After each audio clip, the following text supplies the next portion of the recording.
Today, let's look at a common dilemma for Canadian investors, the choice between VOO and VFV.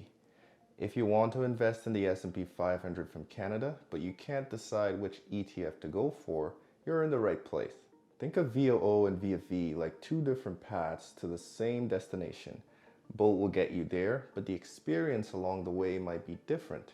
Let's explore these paths in a way that's easy to understand. First things first, VOO is a US-based ETF that tracks the S&P 500 and it's traded in US dollars. VFV, on the other hand, it's its Canadian counterpart.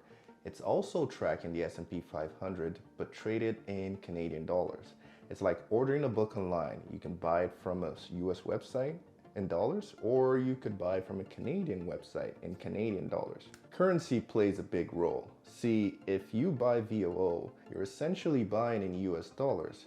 It's like when you travel to the US and have to exchange your Canadian dollars for the US one. The exchange rate between the two currencies can affect your investment.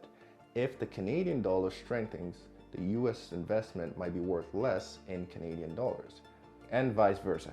The other part is taxes. So taxes are another factor. With VOO, as a Canadian, you're subject to withholding tax on dividends. Think of it like a small fee you pay for playing in someone else's backyard.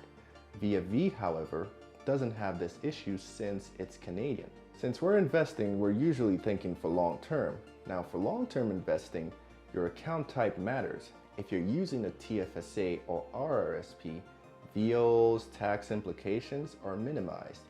But for regular investment account, VFV might be more tax efficient because of its Canadian status. The big one is usually performance-wise. See, VFV and VOO are like two cars running on the same fuel. They'll perform similarly because they're both tracking the S&P 500. However, their fees and costs differ slightly, with VOO typically having a lower expense ratio. But remember, you might face currency conversion costs as well with VOO.